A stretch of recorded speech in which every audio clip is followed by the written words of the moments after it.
अस्सलामुअलैकुम dear students, welcome to all of you. Class 12th economics का आज का जो हमारा टॉपिक है that is forms of market. First we will look into the concept of market, then we will proceed towards the forms of market. That is different types of market. That is, first is perfect competition, second is monopoly, monopolist competition is third one, and the fourth is oligopoly.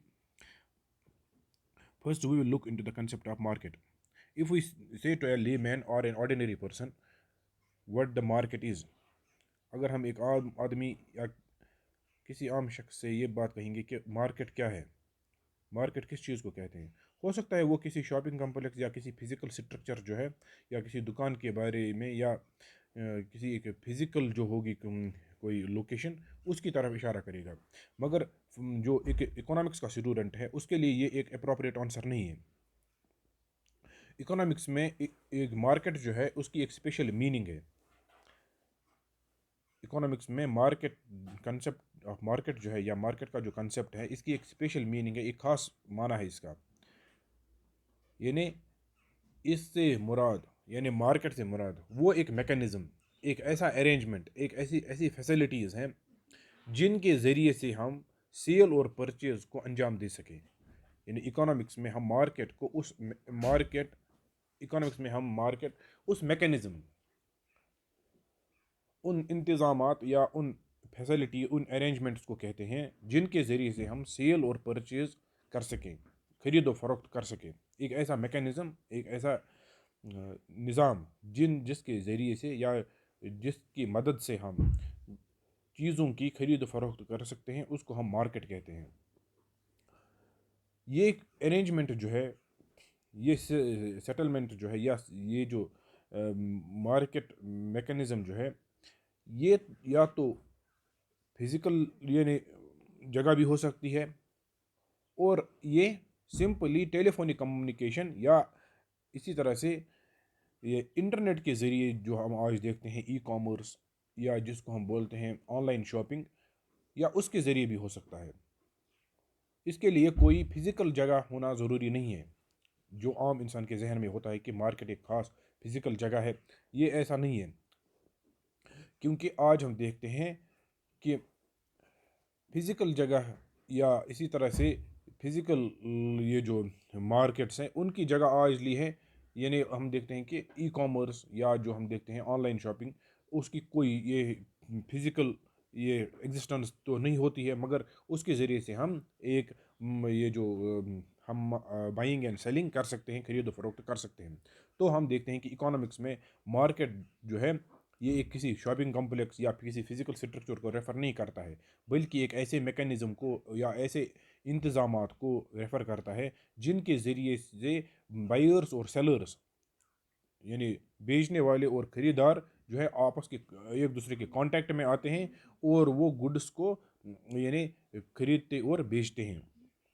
तो हम देखते हैं कि market जो है ऐसा mechanism है, ऐसे अरेंजमेंट्स है जिनके ज़रिए से हम ये जो बायर्स और सेलर्स हैं एक दूसरे के कांटेक्ट में रहते हैं और वो खरीद फरोख्त को अंजाम देते हैं। इसके बाद अब हम देखते हैं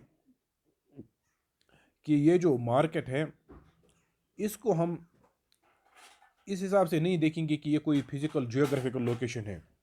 इसको हम देखेंगे बतौर यानी एक ये जो मैकेनिज़्म या अरेंजमेंट्स हैं जिनके ज़रिए से बायर्स और सेलर्स आपस के एक दूसरे के कांटेक्ट में आकर बाइंग एंड सेलिंग करते हैं।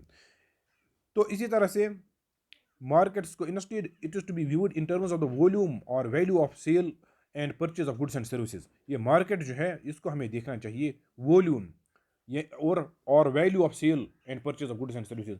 कितनी चीज़ें हम बेचते हैं, कितनी चीज़ें हम खरीदते हैं मार्केट में, ये यहाँ पर कितना वॉल्यूम यानी कितना ये जो ट्रांजेक्शन्स या खरीद फरोख्त कितनी हाई वॉल्यूम पे होती है या लो वॉल्यूम पे होती है, या इन terms of value of the goods and services purchase and sold, उसके हिसाब से हम इसको देख सकते हैं। जितना वॉल्यूम बढ़ेगा, वॉल्यूम और value of goods and services या इसी तरह से वॉल्यूम और value of goods and services sold और परचेजर, जितना उनका वैल्यू बढ़ जाएगा उसी हिसाब से मार्केट भी एक्सपेंड होता जाएगा।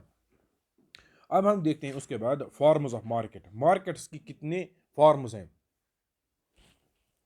Forms of market depending on the degree of competition और number of firms in the market engaged in the sale of a particular commodity. देखिए ये अब डिपेंड करता है कि एक इंडस्ट्री में, एक मार्केट में कितनी फर्म्स हैं जो कोई चीज़ प्रोड्यूस करती हैं या कोई चीज़ बनाते हैं। उसके हिसाब से हम मार्केट को डिस्क्राइब कर सकते हैं ऑन द बेसिस ऑफ यानी डिफरेंट कैटेगरीज। यानी ये अब डिपेंड करता है कि कितनी लेवल ऑफ या कंपटीशन है या नंबर ऑफ फर्म्स कितनी है इंडस्ट्री में, जो एक चीज़ को बनाने में या एक चीज़ को प्रोड्यूस करने में या एक चीज़ को बेचने में हम स्पेसिफिकली कह सकते हैं ये एंगेज्ड है। तो उसके हिसाब से हम मार्केट्स को क्लासिफाई कर सकते हैं। First one is perfect competition, then it is second is monopoly, third is monopolistic competition, and oligopoly is the fourth one. First we will look into the concept of perfect competition. Perfect competition जो है ये उस वक्त कहा जाता है कि there is a perfect competition competitive market. यानी मार्केट्स को जब हम कैटेगराइज करते हैं on the basis of competition, degree of competition, कि कितना ये किस लेवल की का कंपटीशन है मार्केट में, नंबर ऑफ फर्म्स कितनी है, तो उसको फिर उसी के हिसाब से हम मार्केट्स को डिफाइन करते हैं on the basis of number of firms and competition. उसके हिसाब से हम मार्केट्स को फिर डिफाइन करते हैं। First is perfect competition.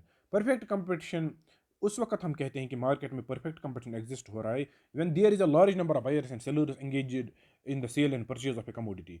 जब मार्केट में large number of buyers and sellers होते हैं, यानी लार्ज एक बहुत बड़ी तादाद होती है बायर्स और सेलर्स की एक कमोडिटी की, जो एक कमोडिटी को खरीदते और बेचते हैं।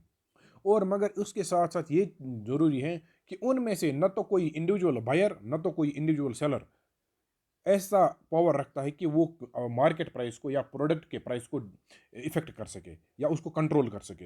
यानी नो इंडिविजुअल बायर और seller has any control over the price of the product.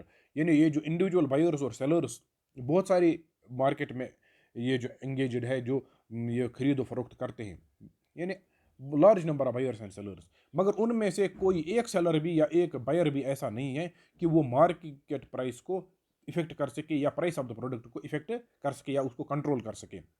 Price of the product जो है, एक कमोडिटी की जो प्राइस होती है उसको मार्केट फोर्सेस या जिनको हम कहते हैं मार्केट सप्लाई और मार्केट डिमांड, वो डिटरमाइन करते हैं। Market forces of demand and supply वही प्राइस को डिटरमाइन करते हैं।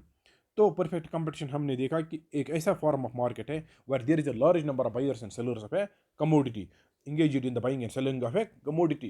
यानी हम देखते हैं कि परफेक्ट कंपटीशन ऐसा मार्केट है जहां पर बहुत सारे large number of buyers and sellers होते हैं एक कमोडिटी को खरीदने और बेचने में। Homogeneous product is sold. ये जो फर्म्स होती हैं, large number of buyers and sellers जो है, ये सब एक जैसा प्रोडक्ट बेचते हैं। Homogeneous product, homogeneous means which have same qualities, which have same same ये फीचर्स। एक कमोडिटी को हम कहते हैं कि ये कमोडिटी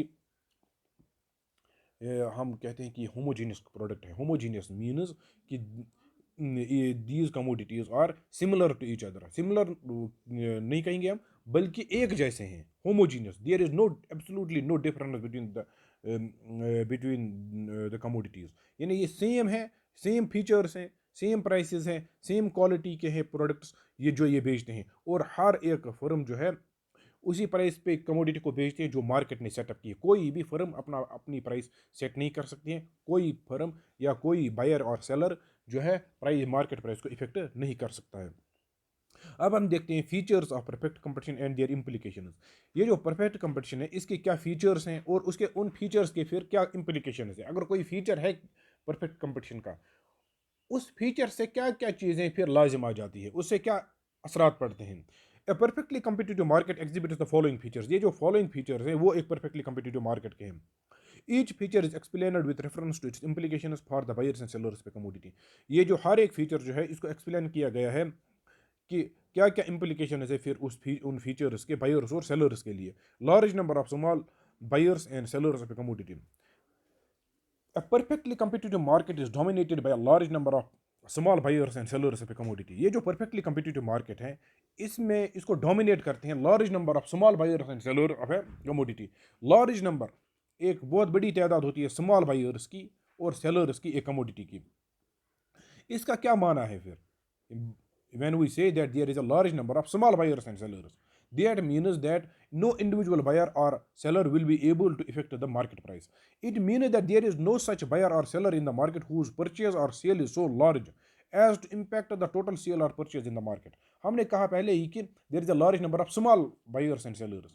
तो इसका मतलब ये है कि यहाँ पर मार्केट में, परफेक्ट कम्पिटिटिव मार्केट में, कोई भी बायर और सेलर इतना लार्ज नहीं है जो अपनी सेल और परचेज से मार्केट प्राइस को या मार्केट को इफेक्ट कर सके। Each buyer and seller has only a fractional share in the market demand, market supply. ये जो एवरी सेलर और बायर जो है, it is share in the total market, every buyers or sellers share in the total market supply or sale and purchase of products in the market is only a fraction, is only a small fraction। यानी हर एक buyer और seller जो है उसका small fractional share होता है total market demand और market supply में। Since price is determined by the forces of market and market supply, no individual buyer और seller has any control on it.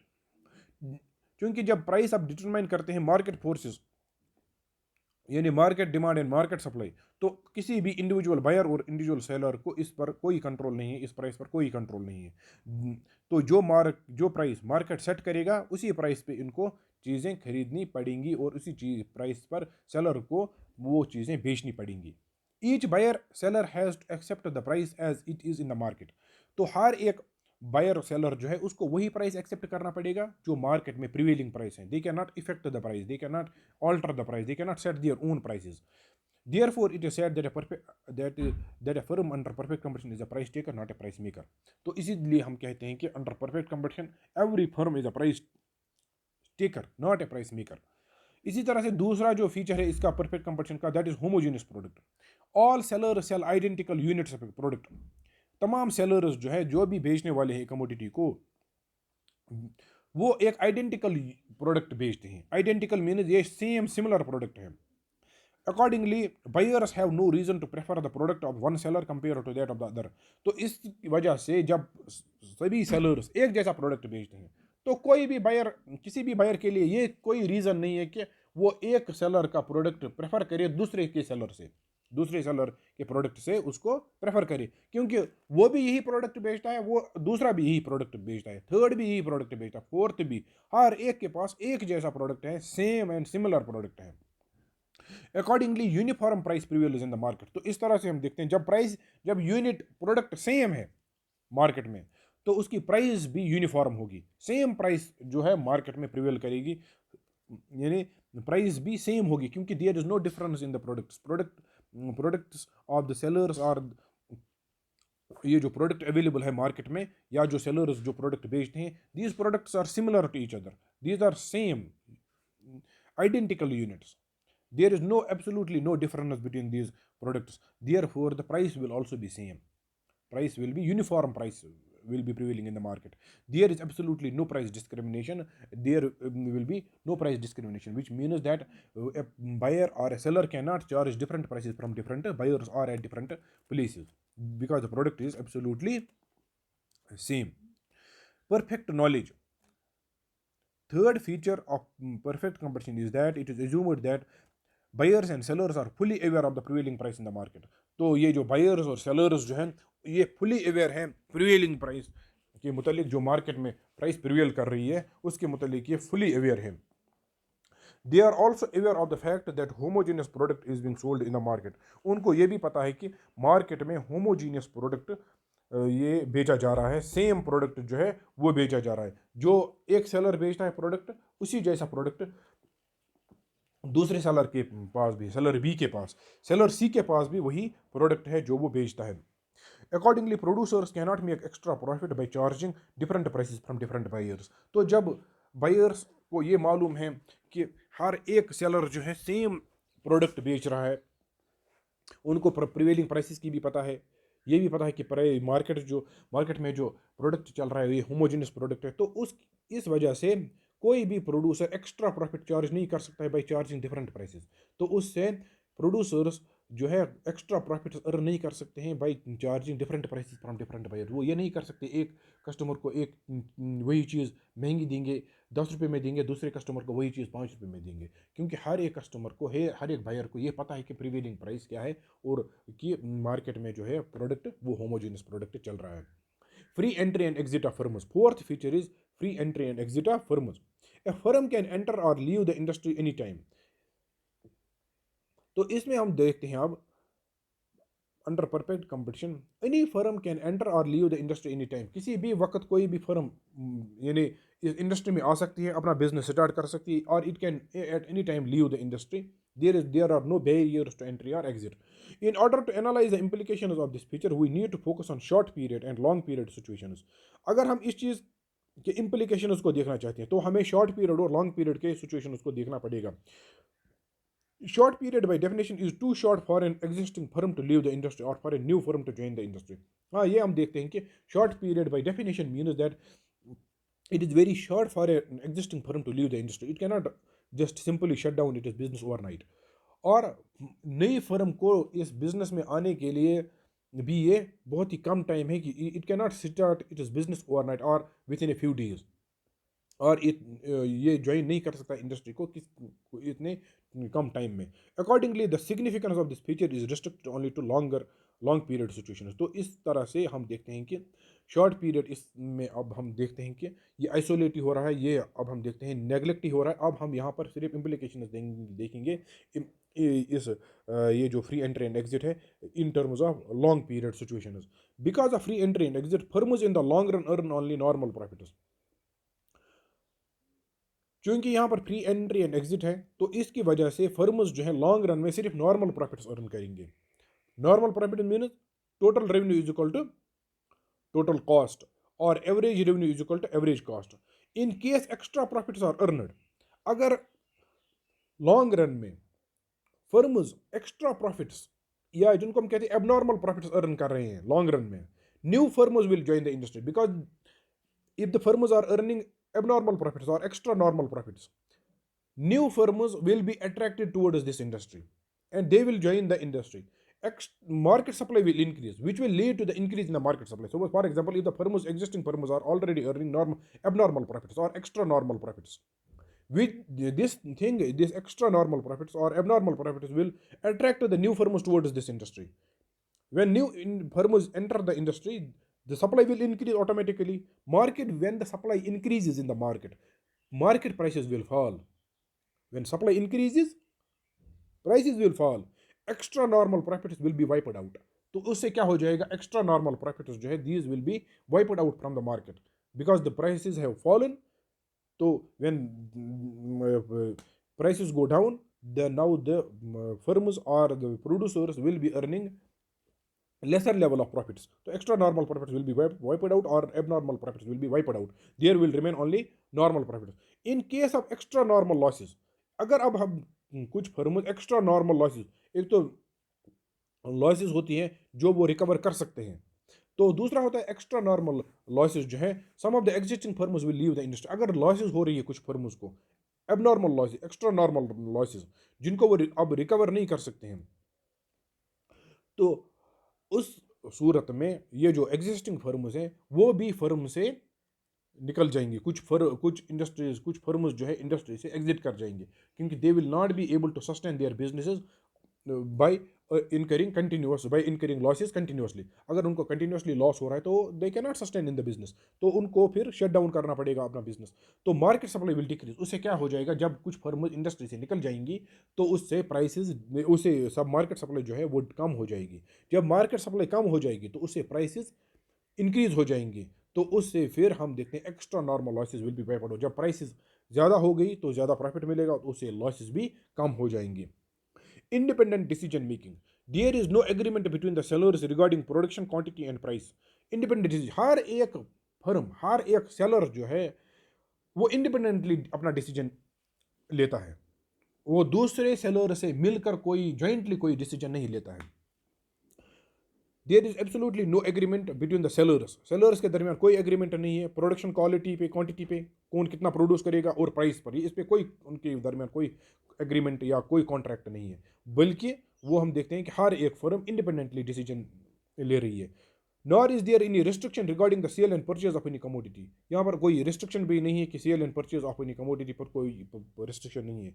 All firms are free to take their own decision, हर एक firm free है कि वो अपने decision खुद ले, because of this competition prevails without restriction, तो उसकी वजह से कंपटीशन प्रिवेल कर रहा है मार्केट में without any restriction, and product price is driven to its lowest possible level. तो जब मार्केट में फिर कंपटीशन प्रिवेल हो रहा है विदाउट एनी रिस्ट्रिक्शन, तो उससे मार्केट प्रोडक्ट प्राइस जो है वो ये लोएस्ट लेवल पर आ जाएगी, लोएस्ट पॉसिबल लेवल उस पर प्रोडक्ट प्राइसेस आ जाएंगे, क्योंकि एक सेलर ये सोचेगा कि मैं ही ज़्यादा बेचूंगा, दूसरा ये कहेगा कि वही ज़्यादा बेचेगा, तो वो अपनी प्राइस फिर कम करेगा। इसी तरह से until the situation reaches until the price reaches its lowest possible level, and at that time the uniform price will prevail in the market। फिर हम देखते हैं sixth feature, perfect mobility. Factors of production are perfectly mobile। Perfect mobility means factors of production, दो वो factors जो हमें कोई चीज़ बनाने में मदद देते हैं, जैसे कि लैंड है, लेबर है, कैपिटल है, इंटरप्रेन्योर है, इसी तरह से मशीनरी है, ये उनको कहते हैं रॉ मटेरियल, इनको कहते हैं factors of production. These are perfectly mobile, these perfectly mobile means these can be transferred from one place to another place without any bottlenecks, without any hindrances, without any barriers। They will move to that industry where this specifically means this mobility of factors of production, that these can be moved from one industry to another industry or from one area to another. Mostly it refers to the mobility between the industries.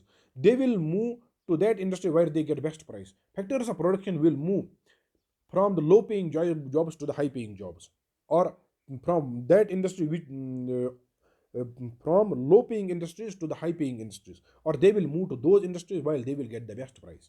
Accordingly uniform factor price prevails in the market। तो उससे क्या है, uniform factor price जो है prevail करेगी market में। No extra transport cost for one price to prevail with throughout the market, it is essential that there is no extra transport cost for the consumers while buying a commodity from different sellers। तो no extra transport cost for one price, अगर हम चाहते हैं कि market में एक ही price prevail हो through out the market, तो इसके लिए ये ज़रूरी है कि किसी भी कस्टमर के लिए कोई एक्स्ट्रा ट्रांसपोर्टेशन कॉस्ट्स नहीं होने चाहिए। अगर वो किसी भी सेलर से कोई अपना चीज़ खरीदता है तो उसके लिए कोई एक्स्ट्रा ट्रांसपोर्ट कॉस्ट्स नहीं होने चाहिए। अब हम देखते हैं इसके कंक्लूजन्स क्या है, वाइटल कंक्लूजन्स जो अब हमें यहाँ पर निकलते हैं वो क्या है। इन फीचर्स को डिस्कस करने के बाद जो हमें तीन बेसिक या फंडामेंटल कंक्लूजन्स इससे हासिल होते हैं वो ये हैं। Description of the characteristic features of perfect competition offers three vital conclusions as under. First conclusion is that a firm under perfect competition is a price taker, not a price maker। Under perfect competition there is a large number of firms producing homogeneous commodity। Perfect competition में हम देखते हैं कि there is a large number of firms which are producing homogeneous commodity। An individual firm is in such a market cannot change price of the commodity। individual firm जो है ऐसे situation में, ऐसे मार्केट में प्राइस चेंज नहीं कर सकती है कमोडिटी की। इंडिविजुअल फर्म इस मार्केट में एक कमोडिटी की प्राइस चेंज नहीं कर सकती है। कोई भी फर्म या कोई भी यहाँ पर जो हम ये जो सेलर है वो कमोडिटी की प्राइस को चेंज नहीं कर सकता है, बिकॉज हिज टोटल सेल और his total share in the market supply is only a fraction, only a small fraction। Price is determined by the forces of market demand and market supply। Because the prices are determined by the market forces of demand and supply, all the firms in the industry sell their product at the given price। तो उसकी वजह से हर एक firm को उसी price पे अपना product बेचना पड़ेगा जो यहाँ पर मार्केट में प्रिवेलिंग प्राइस है या जो मार्केट फोर्सेस ने सेट किया है। It is therefore said that a firm under perfect competition is a price taker. तो इसकी वजह से ये कहा जाता है कि फर्म जो है अंडर परफेक्ट कंपटीशन है जो में प्राइस टेकर होती है। This is explained in terms of the following reasons. तो इसकी वजह जो है कि फर्म एक यहाँ परफेक्ट कंपटीशन में फर्म्स जो होती है प्राइस टेकर्स होती हैं, इसको कुछ पॉइंट्स में एक्सप्लेन किया गया है। Number of firms, the number of firms under perfect competition is so large that no individual firm by changing its sale can cause any meaningful change in the total market supply। Number of firm, क्योंकि ये जो perfect competition है इसमें बहुत सारी firms involve होती हैं एक प्रोडक्ट को, एक गुड को बेचने में। तो यहाँ पर कोई भी इंडिविजुअल फर्म ऐसी नहीं होती है कि इस उतना पावर उसके पास नहीं होता है कि वो कोई मीनिंगफुल चेंज कर सकते हैं मार्केट सप्लाई में, टोटल मार्केट सप्लाई में, क्योंकि यहाँ पर बहुत सारी फर्म्स हैं, लार्ज नंबर ऑफ फर्म्स जो है इन्वॉल्व है किसी चीज़ को सेल करने में या प्रोड्यूस करने में। तो उसकी वजह से हम देखते हैं कि हर एक फर्म का शेयर जो है only a fraction of the total supply है। हर एक फर्म का जो शेयर है टोटल सप्लाई में वो स्मॉल, बहुत ही माइन्यूट है। तो इसकी वजह से हम देखते हैं कि कोई भी इंडिविजुअल फर्म अब ये जो सप्लाई को इफेक्ट नहीं कर सकती या सप्लाई प्राइस, ये मार्केट प्राइस को इफेक्ट नहीं कर सकती। Accordingly market price remain unaffected. तो जब उसका शेयर ही बहुत ही कम है एक इंडिविजुअल फर्म का, तो individual firm can not change the market price on its own, और it can not alter the market supply on its own। तो therefore the market price remains unaffected। homogeneous product, क्योंकि हर एक firm same product produce कर रही है, similar product produce कर रही है, आइडेंटिकल प्रोडक्ट प्रोड्यूस कर रही है या सेल कर रही है, तो यहाँ पर किसी भी फर्म के लिए ये जवाब नहीं बनता है कि वो अपने प्रोडक्ट के लिए हायर प्राइस चार्ज कर सके। फिर उसका प्रोडक्ट डिफरेंशिएटेड होना चाहिए। अगर कोई फर्म ये कहती है कि मेरा प्रोडक्ट उस फर्म के प्रोडक्ट से बेहतर है, तो it must offer a differentiated product or a different product, but there is no such thing of a differentiated product or a different good, therefore the price will remain the same। in such a situation, if any firm fixes its price higher than the equilibrium market price, buyers would shift from this firm to the other। क्योंकि हर एक same price से same product cell कर रहा है, homogeneous product cell कर रहा है, तो उसकी उस वजह से अगर कोई भी फर्म अब हायर प्राइस चार्ज करेगी, वही प्रोडक्ट उसको दूसरे फर्म से लोअर प्राइस पे मिल रहा है, तो ये फर्म तो बायर्स इस फर्म से उस फर्म पर शिफ्ट हो जाएंगे। The policy of higher price will simply fail. तो ये जो policy of charging higher prices will simply fail. Unnecessary loss if lower price is fixed. Firms' demand curve under perfect competition is perfectly elastic. It means that a firm can sell whatever amount it wishes to sell at the existing price. If in such a situation, the policy of attracting buyers by lowering the price would result in unnecessary loss। तो ये जो firm का जो demand curve होती है perfect competition में, it is perfectly elastic. It is perfectly elastic demand curve parallel to X axis, और it is horizontal straight line parallel to X axis, perfectly elastic demand curve. इसका मतलब ये है कि firm कोई भी अमाउंट सेल कर सकती है जो मार्केट ने फिक्स की है प्राइस, उस पर कोई भी अमाउंट, ये कोई भी क्वांटिटी ये सेल कर सकती है। अगर आप इस सिचुएशन में एक फर्म जो है अपनी प्राइस लोअर कर रही है ताकि वो ज़्यादा क्वांटिटी बेच सके, तो उससे उसको ज़्यादा वो क्वांटिटी नहीं बेच सकता है, बल्कि उसको अननेसेसरी लॉस होगा। It cannot attract more buyers। Thus, it is concluded that under perfect competition, it is neither possible nor desirable for a firm to change the price of the product। तो हम देखते हैं कि perfect competition में एक firm के लिए ये पॉसिबल भी नहीं है, न डिज़ायरेबल है कि वो अपनी प्राइस को चेंज कर सके। न तो पॉसिबल ही है, न तो डिज़ायरेबल ही है। The firm is simply A price taker, not a price maker. तो यहाँ पर हम देखते हैं कि सिंपली एक फर्म जो है प्राइस टेकर है, नॉट ए प्राइस मेकर। दूसरा जो कंक्लूजन हमें यहाँ से निकलता है, that is demand curve of the firm under perfect competition is perfectly elastic. तो जो डिमांड करू है होती है एक फर्म की परफेक्ट कंपटीशन में, it is perfectly elastic. Demand curve of the firm is perfectly elastic. It is perfectly elastic. In elasticity of demand is equal to infinity. It means the firm can sell any amount of the commodity at the prevailing price। इसका मतलब ये है कि ये जो firm है कोई भी अमाउंट कमोडिटी की सेल कर सकती है प्रिवेलिंग प्राइस पर। Even a fractional rise in price would wipe out entire demand for the firms product.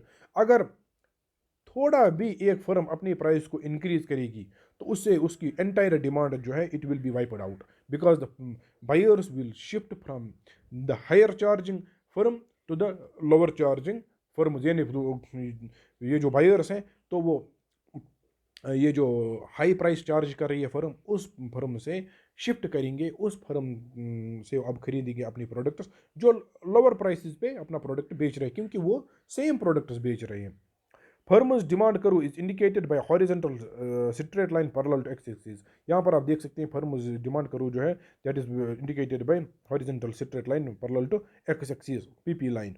This shows that the firm is to accept the price as determined by force of market supply and market demand. तो यहाँ पर हमें ये दिखता है कि firm को वही प्राइस एक्सेप्ट करनी पड़ेगी जो market forces of demand and market force of supply ने एस्टेब्लिश की है। It can sell whatever amount it wishes to sell at this price. तो इस प्राइस पर ये कोई भी अमाउंट ये बेच सकते हैं जो ये चाहें। ये ओ ए भी बेच सकते हैं ओ पी प्राइस पर, और ओ बी भी ओ पी प्राइस पर ही बेच सकते हैं। यहाँ पर आप ये चीज़ देख सकते हैं। अब थर्ड जो कंक्लूजन है, that is a firm under perfect competition earns only normal profit in the long run. Under perfect competition A firm earns only normal profits, यानी सिर्फ उसको नॉर्मल प्रॉफिट्स हासिल हो रहे हैं, न कि एबनॉर्मल और extra normal profits. This is owing to the fact that there is freedom of entry and exit in under perfect competition. तो ये इसलिए है कि चूंकि यहाँ पर परफेक्ट कंपटीशन में फ्री एंट्री एंड एग्जिट है। अगर यहाँ पर फ्री एंट्री एंड एग्जिट है, तो अगर फर्म्स को, जो एग्जिस्टिंग फर्म्स हैं, उनको एक्स्ट्रा नॉर्मल या अबनॉर्मल प्रॉफिट्स मिल रहे हैं, तो उससे नई फर्म्स जो है, जो अभी इस इंडस्ट्री में नहीं है, they will be induced to join the industry, they will be tempted to join the industry. जब वो देखेंगे कि जो एग्जिस्टिंग फर्म्स है अबनॉर्मल प्रॉफिट्स अर्न कर रहे हैं, तो वो भी जंप करेंगे इस इंडस्ट्री में। दे will B induced, they will be encouraged to join the industry. This will, when they will join the industry, this will lead to the increase in the supply of the product. तो इससे supply बढ़ जाएगी। when supply increases, it will lower the market price, it will lower the market price to finally wipe out the extra normal profits. जब supply बढ़ गई, अब prices decrease हो गए, तो एबनॉर्मल प्रॉफिट्स जो है फाइनली वाइप आउट हो जाएंगे, एक्स्ट्रा नॉर्मल प्रॉफिट्स खत्म हो जाएंगे। In situation of extra normal losses marginal firms will quit the industry. अगर अब हम देखते हैं कि फ्री एंट्री एंड एग्जिट है, मगर कुछ फर्म्स को एक्स्ट्रा नॉर्मल लॉसेस हो रहे हैं, बहुत ज़्यादा लॉसेस हो रही हैं। अब हम देखते हैं कि ये जो जिन फर्म्स को एक्स्ट्रा नॉर्मल लॉसेस हो रही है, उनमें से जो मार्जिनल फर्म्स हैं, firms which are on the brink, यानी जिनको बहुत सारे लॉसेस हो रहे हैं, they will quit the industry. और weakened in firms which can not sustain the losses for too long, they will quit the industry, they will leave the industry. When firms leave the industry, this will lead to the decrease in the market supply. तो उससे क्या हो जाएगी, जब कुछ firms industry से निकल जाएंगे, तो उसे मार्केट सप्लाई क्या हो जाएगी, कम हो जाएगी मार्केट सप्लाई। तो उससे मार्केट सप्लाई जब कम हो गई, तो प्राइसेस बढ़ जाएंगे, क्योंकि सप्लाई अब मार्केट में कम है, तो प्राइसेस बढ़ जाएंगे। तो उससे सिंपली जब प्राइसेस बढ़ गई, तो लॉसेस कम हो जाएंगे, लॉसेस कम हो जाएंगे। तो एक्स्ट्रा नॉर्मल लॉसेस जो है, they will B wiped out और दे विल बी एलिमिनेटेड। तो ये था हमारा आज का टॉपिक। अगले टॉपिक में इंशाल्लाह हम पढ़ेंगे मोनोपोली एंड इट्स फीचर्स।